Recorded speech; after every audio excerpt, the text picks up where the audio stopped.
Hi everyone, Brian here wishing you a wonderful Friday and a great weekend ahead.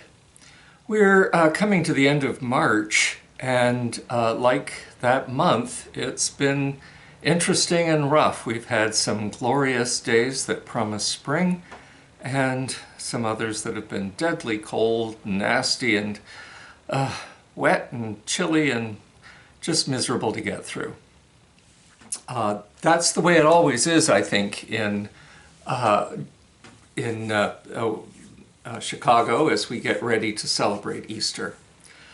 Easter is, of course, a great cultural experience, just like Christmas is. We're very fortunate as Christians to be able to blend all those cultural things, have fun with spring and Easter bunnies and all that kind of stuff, with the regeneration that we know is available to every human being as a result of being able to embrace the resurrection of Jesus Christ. The tough part always is to get to resurrection through Holy Week.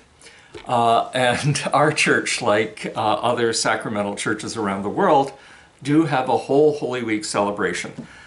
We start this coming Sunday with Palm Sunday, and if you have known it in the past, you know we have this marvelous burst of celebration at the beginning of the service, remembering Jesus' triumphal entry into Jerusalem and all that that meant for Jews who were hoping to be relieved of the oppression of the Roman Empire in their holy city and the land they cherished, only for that to turn over to the way people turned away from him. He was arrested and demeaned, unjustly dealt with, punished horribly, and finally crucified in a cruel and deadly way. In our culture and society, we don't like to look at ugliness, problems, the kind of unjust challenges that exist out there. And so I know it's really hard to face Holy Week every year. It's hard to look at these issues over and over and over again and to look at them through the experience of Jesus, but always as Jesus mirrors them back to us. The challenging reality is that you'll never get to any kind of real Easter without walking through Holy Week. And that's not just true of how the gospel stories were written and therefore how we celebrate them in the church, but it's true in life.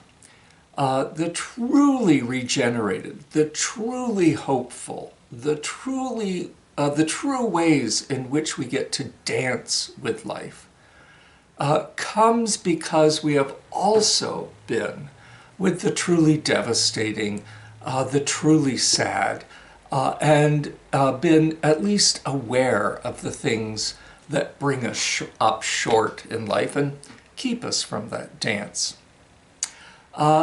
So we're not deadly people. We are always Easter people. Everything we do has to do with that joyful recognition and hope that we're living into something glorious and that tomorrow will be brighter than today. That can be a real challenge, as we know, politically, in terms of geopolitics, in terms of climate change, in terms of gun violence, in terms of where our planet is going and what kind of legacy are we leaving our children. Are we centered in that bright hope that comes from resurrection? Well, it is if we look at resurrection and the ugly and difficult and painful challenges. And if we look at the ugly and painful and difficult challenges with the hope and the assurance of resurrection. That's what Holy Week and Easter are really about.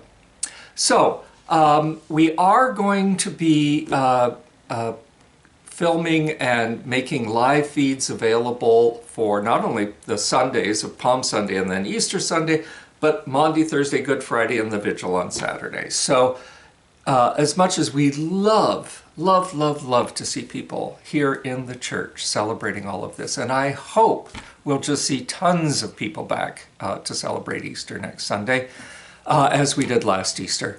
I just am really wishing you well, not only for the Holy Week and Easter that we're celebrating this week coming, but for that Holy Week and Easter that's always happening in our own lives and in the lives we share with others.